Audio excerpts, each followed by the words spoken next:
salaamaaleykum mbokk ami internet yi ñuy seetaan à travers seneweb.com Seneweb TV nuyu nañ leen bu baax a baax alors tey ñu am mbégte dalal ci sunu kër ki nga xamante ni kenn dootu ko présenté mu di Abdou Guité Seck le chanteur du peuple comme ni ko xale yi di duppee alors Abdou maa ngi lay nuyu. maa ngi lay fay Adama di am kontante toog ak yow fii ci Seneweb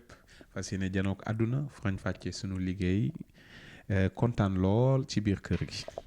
am mbégte aussi dalal ci Seneweb. jërëjëf.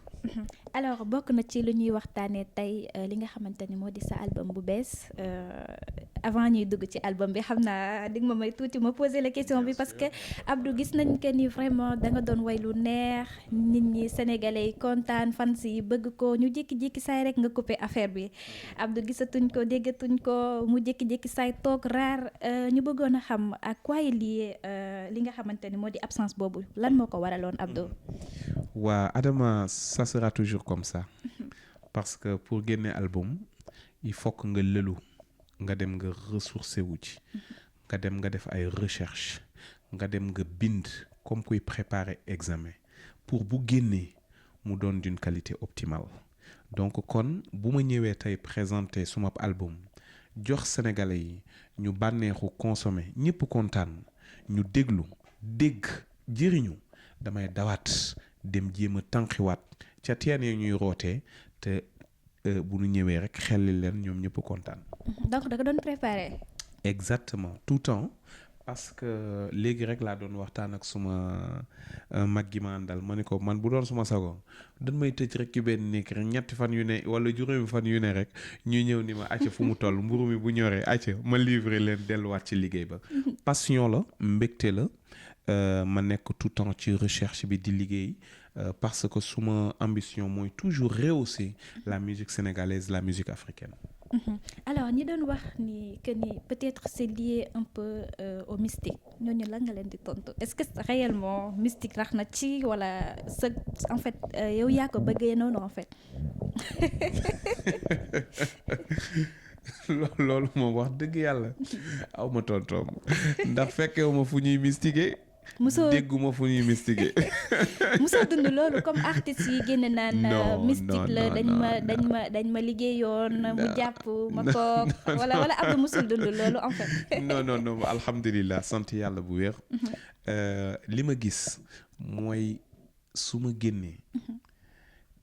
li ci ëpp ci nit ñi dajeek man dan mooy témoigner benn amour bu extraordinaire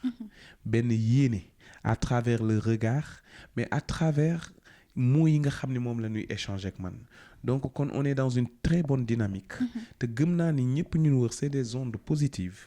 te tamit énergie yooyu yëpp dana gën a concentré wu buum bi mi ngi ci kanam di ñëw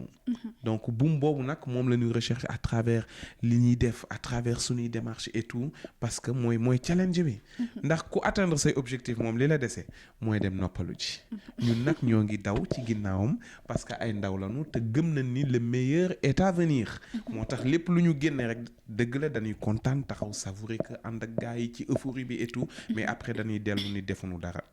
donc dañu war a gën a liggéeyaat pour bii ñu présenter beneen bii ñëw dàq ko waaye nag bii baar bi kawe na lool album bii ñu ñëw indi présenter ko wax dëgg yàlla baar bi kawe na. dinañ ci ñëw incha allah donc su ma la déggee bu baax Abdou moom gëmul li nga xam ne moo di mystique. non pas ñàkk gëm sax. waaye duma ci appesantir. parce que tamit c'est pas du concret. donc boobu yooyu dalay tardeel rek boo nekkee di wax ko ku la xool nga jiñ ko ni ko sa bët yi nga may xoole et tout fekk na bëtu jàmm la doon xool mu jéggi kenn du xam nu muy nuru. alors am na aussi quelques reproches yi ñu lay def ñu lire ko à travers les réseaux sociaux. Certains pensent que vous êtes inaccessible. Est-ce vrai, Abdou? Non, d'ailleurs mon numéro de téléphone su fekkoon tey ñëpp laa koy jox déjà. Inaccessible, c'est impossible. Parce que tey un artiste qui sort un album et qui a envie que tout le monde achète l'album, qui donne son numéro directement pour les gens qui commandent, si je suis inaccessible, c'est un peu contradictoire. Donc, faut pas dire ça. Non, je ne le suis pas. Après, il y a une organisation, il y a une planification. Hein, donc, il ne faut pas nous prendre toujours au dépourvu parce que suñuy liggéey, c'est dans un contexte professionnel. doo bàyyi ba ñetti fan des nga ni ma dama bëgg concert à la place Faidherbe boobaa da ngay indi problème. Parce qu'il y a une préparation. Donc, s'il y a une famille professionnelle qui est derrière, donc il faut s'y prendre tôt. te xam nga sénégalais moom côté boobu moom daa xaw a di doxe benn tànk. alors nga nekk doomu Ndar ñuy faral di taxé doomu Ndar yi benn étiquette wala ñu leen di coller benn étiquette comme quoi que dañoo bari feeling genre alors am na ñoo xamante ni également ñu ngi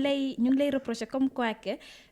da ngay def beaucoup de feeling dans tes chansons loolu aussi loolu lan nga leen di wax. non bul daw baat bi dañ ni doomu Ndar yi dañoo bëri titre exactement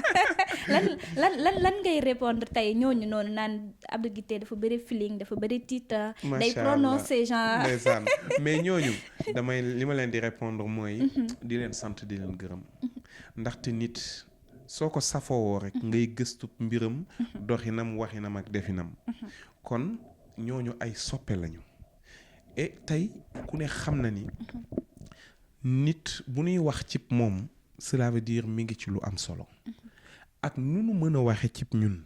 man li ma gëm li ne ci seeni xol mooy nekk naa fa ba mu jeex saa yu ma woyee ñu bég te ñoo ngi may xaar saa su ne ma génne leen indi leen jox leen donc c'est une famille c'est normal loolu échange la mi ngi mel ne ci wàllu gàmmu yi tooñante beeg yooyu c'est ça qui fait l'équilibre du Sénégal et dama koy rafetlu bu baax a baax ndar dafa bëri titre alhamdulilah moo ma gënal ndar yi bëggunu seen bopp wala laneen ak laneen donc sant yàlla bu baax a baax que l'on parle de nous tout ça c'est positif waaw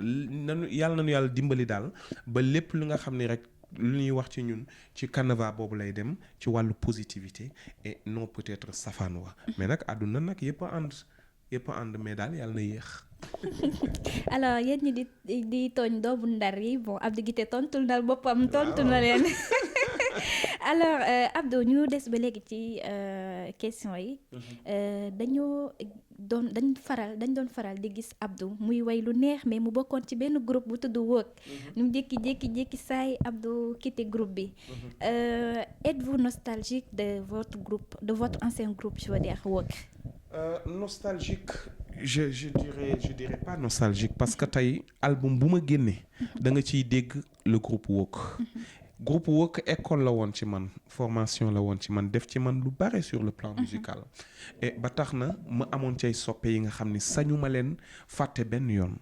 saa su may def album dina am li nga xam ni buñ ko ca déggee daan ci gis seen bopp bu baax a baax. Groupe Wëg c'était vraiment extraordinaire et avec les membres du groupe Wëg on a d'excellentes relations donc l'aventure s'est arrêtée parce que c'est un problème de maison de disques etc. Mais sinon la vie continue et nous continuons à travers ce beau métier qu'est la musique. Avez-vous des regrets quand même d'avoir quitté le groupe Wëg? Non, en fait, j'ai pas quitté le groupe Wëg. Groupe Wëg dañu signé woon ci maison de disques BMG. ñu dem ba ci biir Sony Music ñëw jënd la boîte BMG privilégié ay artistes am. Donc pendant ce temps ñun dañu doon xaar léegi ci néggandiku googu laa ni man j'ai mon mot à dire dans mon pays donc je retourne au Sénégal pour sortir un album mu nekkoon album Évolution sama doom bu jigéen et tout les gens ont apprécié mu ëpp doole sax li ma nekkee woon groupe Wëg et puis je continue mon petit bonhomme de chemin ci noona la ci album Coono Àdduna tegge dëkkaale ñëw tegu ci way yooyu yëpp doon tem di participer bu baax ci lépp li nga xam ni réew mi yittewoo ko muy koom-koom muy éducation muy adoucissement des mœurs muy luy dalal xel yi muy jàmm ji ci Sénégal muy dëkkandoo yi demlante muy gàmmu yi xamante waaye muy bésu bànneex yi comme la chanson bés bi ñëw na donc yooyu yépp mu doon li nga xam ni sunu sphère musicale da ko soxla woon ñu ñëw apporter ci sunu touche gars yi apprécier. Non, on ne va pas arrêter en si bon chemin. Donc l'histoire continue. Aujourd'hui on en est à notre 13e album et on en est très fiers. Alors votre 13e album moom moo waral invitation bi sax nga génnee album bu bees macha allah bu neex bi nga xamante ne ñëpp dañ koy apprécier vraiment nga def ci liggéey bu am solo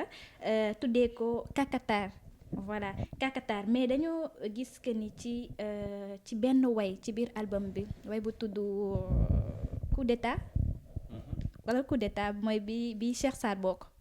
coup d'état alors Cheikh Sarr lañ ci gis mu def clip bi ñu bëggoon xam tuuti sa relation ak animateur boobu Cheikh Sarr nag loo ci mën a wax. Coup d'état déjà c'est notre précédent album. Coup d'état c'est le titre de notre précédent album. L'album actuel s'appelle Kakatar. Pour dire, c'était pour communiquer aussi que nos albums sont conçus pour le temps et pas pour le moment. Coup d'état dafa am sa raison d'être jusqu'à présent et ça daf koy continuer di ko nekk ndaxte bis bu ne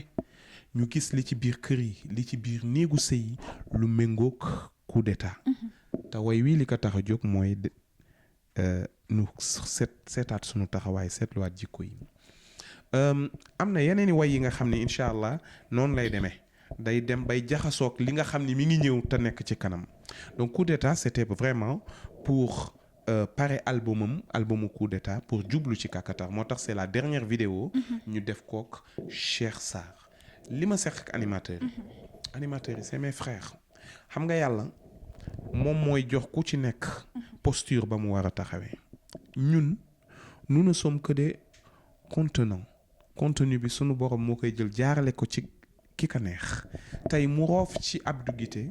baat bu neex ak xel mi nga xam ni dana ko permettre mu agencer idées yi ba am nu mu ko présenter noonu laa koy jottalee Adama mu war a def tamit liggéeyam ci loolu donc kon nous sommes une famille te ñun ñëpp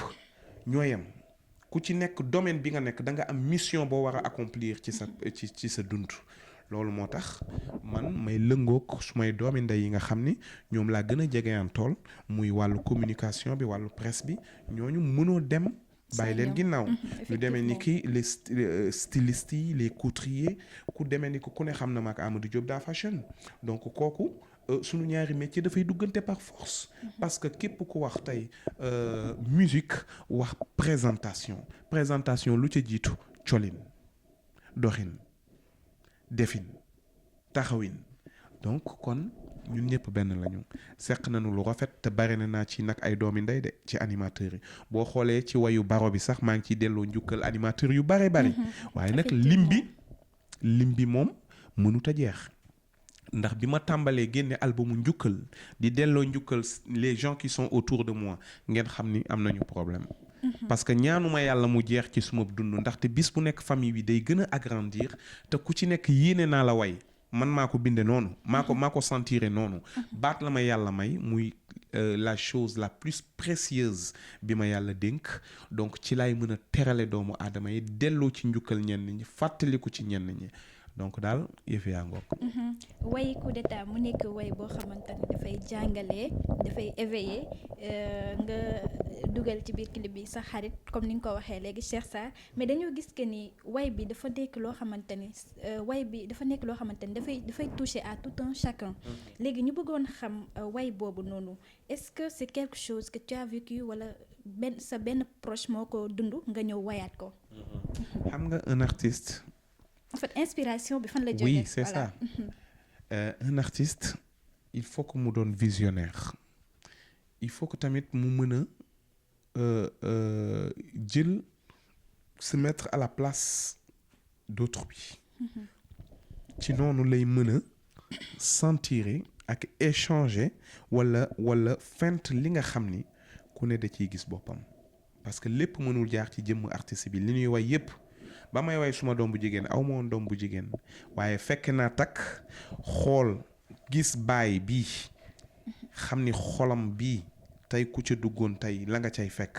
ma jéem a imaginer la ca nekk retranscrire que en musique mu laal ku ne Donc par imagination. Exactement. Coup d'état kazalika. Mais coup d'état, j'ai eu l'occasion de discuter avec mon ami et mon frère Masek Thiam, Mohamedou Abdallah Thiam. ñu waxtaane ko ci biir oto bi mais dëkk bi doy na waar ñuy waxtaan ba yegg si foofu mu ni mu sekk lii boo ko defoon way ma ne ko mais tu as parfaitement raison xaaral may ma dem rek. Comme ça. oui ma dem ci ñaari fan yàlla envoyé ma mélodie bi kàddu yi ñëw ak moom ci ñaari fan wayu ñetti fan la ñu bind ko dugg studio ànd ceeg suma rakk boobu di Bril Faye Fo ki nga xam ni kenn du moom mi ngi def lu mucc ayib ci sphère musicale musique gu Sénégal di former ñëpp xale yi yëpp ngay dégg ci loxoom la ñuy jaar te boolewu ci coow am yéene am yar professionnel macha allah donc ci noonu ma woo ko booy ci loo ne man daal dama am benn idée yaa ngi studio ay ca ñu daje ñu teg loxo yi fekk ka fa way wi juddu ànd ak émotion bu extraordinaire émotion bu extraordinaire macha allah. Mais pourquoi la présence de Cheikh Sarr lu tax nga choisir Cheikh Sarr au lieu des autres en fait? Par affinité et occasionnellement parce que il était là ça aurait pu être toi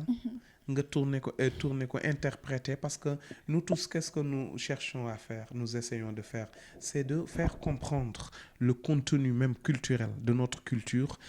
di ko transmettre sunu public ñoo ngi nekk di préserver le patrimoine immatériel le patrimoine quand on parle de patrimoine mooy ñu jël ci démb jël ci tey ngir ëllëg xale yi am ndëgër lay ba xam nu ñu war a taxawee donc Cheikh Sarr c'est un des acteurs aujourd'hui de notre patrimoine kon buñ ci dajee biddéew yi daje ci moment boobu ndeysaan ak spontanéité ak désintéressement mu ñëw nangu def affaire bi dan naan alhamdulilah parce que ñaara mën kenn. waaw effectivement l'union fait la force. Alors on constate également que ci say biir way ay kàddu yoo xamante ni dafay éveiller comme ni ma ko waxee tout à l'heure dafay sensibiliser mais aussi dafay jàngale pourquoi Abdou opté cette forme musicale en fait? Parce que ñun dañu juddu dégg way bu jëriñul loro wala mu doon naxaate loolu nag boo ko déggee bokk ci ñi ko njëkk dégg soo ñëwee yàlla dénk la way bu dee dégg nga ko da ngay am nooy taxawee ma judd tamit fekk ku mel ne Njaga Mbay daan way waaye waxtaanam baat bu ci nekk way la woon ma daal ni nag war naa bokk ci ñi gën a yëkkati lii nga xam ni moom lañ ñu légué la culture te sunu dëkk toll na fi nga xam ni tout est à bâtir bokkul ak réewum nasaraan yi nga xam ni mën nga ni c'est le déclin peut-être xëy na ñoom nii la ñuy def mais ñun nii la ñuy def quand tout est à bâtir il faut un fondement sûr parce que ça c'est le soubassement même du développement et culture bi daf ci am wàllu rëy ça joue dans l'inconscient da ngay fabriquer doomu aadama yi à travers la musique mën nga ko bañ a considérer parce que da nga naan noo way la buy jàll rek mais way buy jàll am solo parce que dafa bokk ci liy fabriquer xelu ndaw yi liy fàttali mag ñi liy ñaax gone yi pour Sénégal doon gën gi réew moo tax sañu ma taxawee na neen je suis toujours dans la recherche je suis toujours aussi dans la langue parce que nit sunu kàllaama buñ ko jaayal kenn nu ko jaayal donc ñun ñoo mën a génne sunu taaru kàllaama ñoo mën a génne sunu taaru askan loolu moo tax daal lépp lu ma ciy def ma opté direction bi waaw donc voilà. Alors ngay def lu am solo également comme ni ma ko waxee say chanson suñ koy déglu c'est comme si benn poète bu engagé la buy dénoncer les injustices sociales wala buy en tout cas buy défendre peuple am parce que si sa album bu bees bi gis nañ ci benn waay nga duppee que dundu gi voilà dundu gi jafe na pour jàppale ñi nga xamante ni vraiment jàpp nga ni ay jàmbaar lañu ñu ngi dëkku li nga xamante ni moo di cherté coût vie bi alors ñu bëggoon a xam est-ce qu'on peut te considérer dans ce cas comme un artiste qu'on peut appeler la voix des sans-voix, Abdou Guité? Certainement, c'est évident parce que booy waykat da ngay wayal ñi mënu la way wayal ñi bëgg seen baat yegg fi nga xam ne peut-être yàlla dénku leen possibilité ñu yeggal ko fa. On doit être au service du peuple et très proche de la nation. moo tax album bi ëmb ay thèmes yu bare bari way wi nga tudd léegi di dund gi jafe na kenn du ko weddi dëgg la àdduna moo ni mel waaye kenn du weddi ni li ñuy dund ci sunu askan metti na ba ca kanamu yàlla ndaxte la ñuy wax ci way wi rek fii gone goo fi gis mu am 150 000 fanweeri junni à la fin du mois jàmbaar la ndax ñi ñoo ngi nekk di liggéey am moins que ça ay 80 000 ak 100 000 120 000 lan leen di fay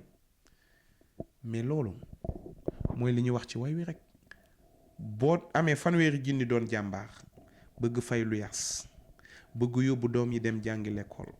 bëgg jënd ordonnance bëgg ci solo ngir nawle yi lay xool ak yeneen yoo xam ni faaw nga def ko te bëggoo sàcc bëggoo fen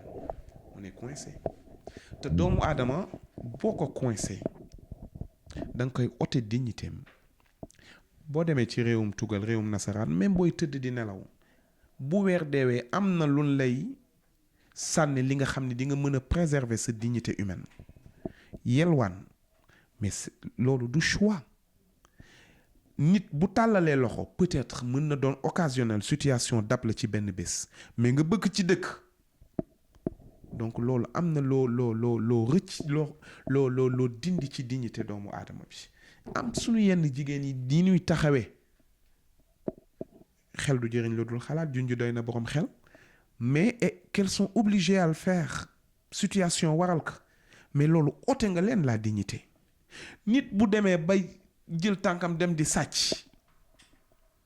waxuma mu choisir def loolu mais amul beneen choix pour mu mën a dund kooku ana dignité doomu aadama donc ku mu doon yow di yow yëf yi metti na moo tax ci dund gi jafe na ma way delloo njukkal les mécaniciens les menuisiers les marchands ambulants les anciens militaires les handicapés ainsi de suite couche yu bare les enseignants couche yu bare ci sunu biir askan wi la vie est dure dund gi jafe na donc kon je pense que waykat bu ne war na cee mën a way ngir ñi ñuy nga xam ne non gouvernant mën a bàyyi xel ci loolu pour delloo si tamit seen xel ci le bas peuple parce que ça fait mal mais je m'en arrête pas là au-delà de dund gi jafe na nous avons chanté état civil effectivement état civil titre bu am solo également pour renforcer le combat de notre état à ce que ñu dem ci tamit li nga xam ni mooy jàppale kenn ku ci nekk ci ñun ndax tey bëri na ay problème ci néegu sëy yi bëri na ay problème d'héritage bëri na ay problème xale bu juddu war dem ba war a def examen am ay problème ci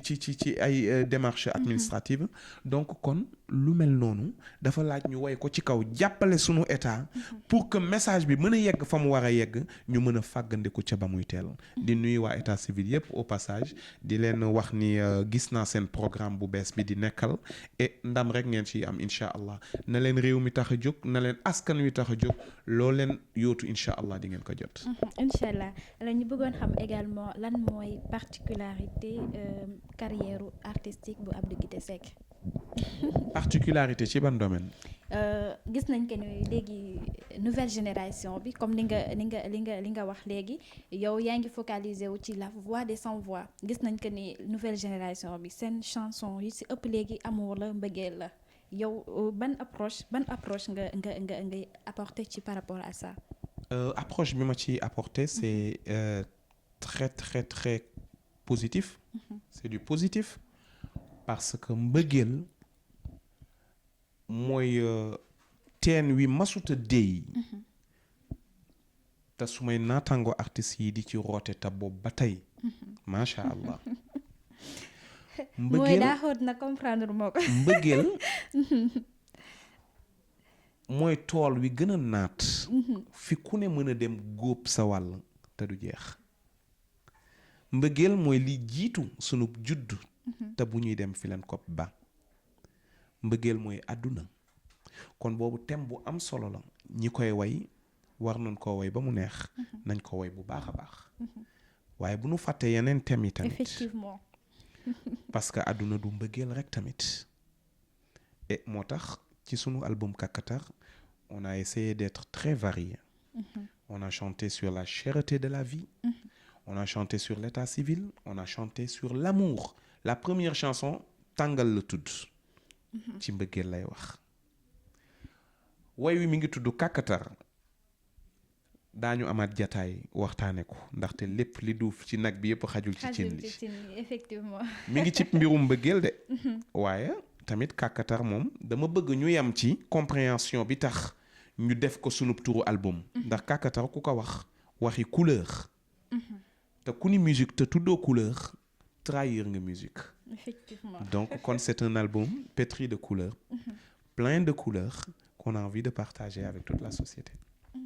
Alors, Abdou Guité, après avoir signé votre retour, êtes-vous prêt à faire du featuring avec les autres artistes? Avec tout le monde. Ma porte est grandement ouverte. Ah oui, parce que chaque rencontre est une richesse. Et man, je me languis de rencontrer tout un chacun et ñu mën a échanger ci domaine musical. Passion la ci man bànneex lay doon ci man du doon sax liggéey ci man loolu moom ay vacances lay doon ci man macha allah. ñu gis ni aussi ci biir album bi way nga ñi nga xamante ni ñoo di say fans. ñu bëggoon xam tuuti nga wax ñu tuuti rek ci ban relation nga am tey ji ak sa fans yooyu nga xamante ni yàgg nga leen bégal sax parce que c'est pas la première fois nga leen di génnee way. dama tàmbalee ci njukkal. wayoon ca sumay soppe yu bari. wax leen bu kenn mer ku ma wayul fii way la fee. way soppe yi remercier ci Guité Club bi waaye way ci ñi nga xam ni mën naa ni ñoo xale la ndoo te musique boole nu ñu xamante ci musique waaye musique taxul ñu jàppante di demlante diggante nit ak nit wóllërante am na ci ñi nga xam ni yëgaguñu way wi damay bàyyi ñu yëge ko ci télé bi walla ci rajo bi bëgguma leen tudd fii sax kon bu boobaa dañuy xam naa ni daan ci tombé. dinañ ci tombé waaye tamit ci album bi way ki nga xam ne mooy Lamine Anne Mbaye di doomu Gambie waaye taxawal der bu ñuul fam ko war a taxawal génn ci école bu mag ñu naan Harvard University école bokk na ci école yi gën a mag ci àdduna bi docteur Lamine Anne Mbaye di sët ci Serigne Alioune Badara Faye borom Bouchra mooy jumaa ja ca Bouchra ca ginnaaw Birkama ca Gambie moo ko fa tabax teen wa fa nekk kazalika moo ko fa tabax keroog bi mu bindee ab taalif yónnee ko ñu doon def benn concours mondial dañu ni non lii du nit ku ñuul a ko bind mu nekkoon ca Al Azhar waaye ban nekk ñëwal nga ijji ko maanaam nga farañ fàccee li nga taalif waaye ba mu ko ijjee naar yëpp a sax xolle Lamine Anne Mbaye foofu la bokk waaye prince du Mbakol mooy Ibrahima Diop kooku nag mooy Sénégal ni ko way wi présenté di sunu nit tollu nu fu sore baax ba wàññi denc am xol bu yaatu am yëg-yëg ci ñun ñu delloo ko njukkal boobu yëg-yëg à travers son titre dans l'album qui s'appelle Prince du Mbakol ci morceau sant yàlla ñu way ci Maysa Kolobaan borom sant yàlla ku ne xam na xarañteem waaye tamit kooku bi ma njëkkee ñëw Sénégal boobu jamono yi ça remonte plus de 20 ans boo demee Colobane Abdou Guité lañ ko doon woowee ndax cofeel ak bëggeel bu mu am ci man yëg-yëg boobu laa am ma ni kii de dinaa ko bindal way wu neex donc way woowu ba ma ko fas yéenee boobaak léegi am na 20 fukki at mi ngi soog a génn pour dire que un album c'est profond ça vient de loin ainsi de suite je pense que tey boo dégloo album bi Ousmane Noël Dieng ku ne xam na morceau nit ku baax dafa yombul soo ko amee da nga koy kañ soo ko kañul kan ngay kañ te kañ ngay kañ góor ci judd la ci deret lay daw te ci jikko lay feeñ góor ci judd la mu jënd sunu album bi jot li ma album bi waaw loolu dinañ ci ñëw mu ngi ci question yi. kon ma bàyyi ñëw kon ma teg foofu sama loxo. alors temps bi ñu ngi may signaler que ni temps bi ñuy desee bëriwul ci jënd album boobu noonu laa bëgg ñu ñëw parce que jot nañu gis que ni am na en tout cas benn fans boo xamante ni jënd na album bi à 1 million loolu lan la def. ñetti fans bon en fait ñun benn la ñu am comme léegi nee nga ñett la alors ñetti fans yoo xamante ni jënd nañu album bi ñun moom 1 million bi lañ jotoon a am voilà 1 million léegi yow qu'est-ce que ça te fait de voir say fans ñuy jënd sa album bi à un tel prix. Ça fait plaisir parce que xam nga ni ku ci nekk. kenn bañul koppar saa yu ñëwee day neex waaye fi muy ñëwee sax moo dàq ci lu noble benn pour renforcer la culture sénégalaise ndaxte ku ni album ni production dans cet album un artiste n'a pas le profil de parler de chiffres mais au minimum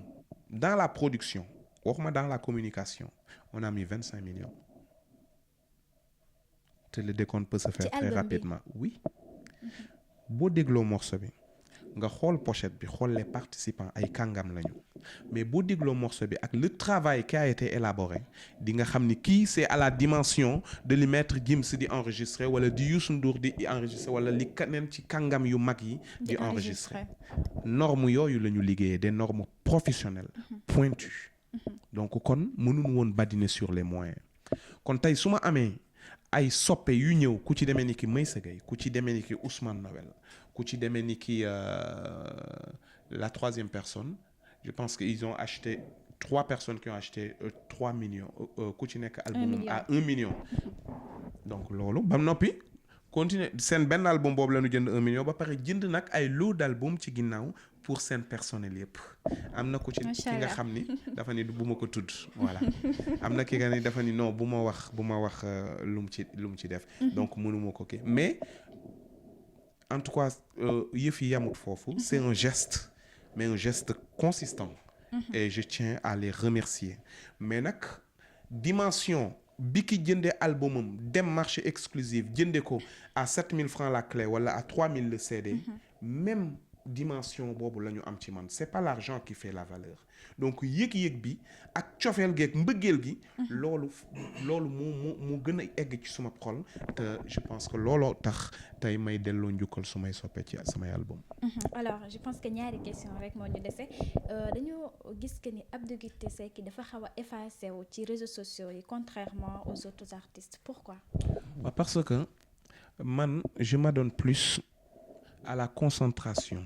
sur la composition sur l'écriture te loolu dafa laaj benn intimité dafa laaj benn méditation et franchement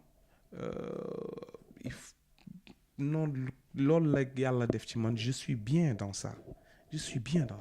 donc réseaux sociaux yi j'y viens à chaque fois que l'occasion se présente mais pour moi c'est pas une priorité pour man li nga xam ni moom laa leen di jox ku nekk mën ko jël def ci réseaux sociaux yi foofu la priorité bi gën a nekk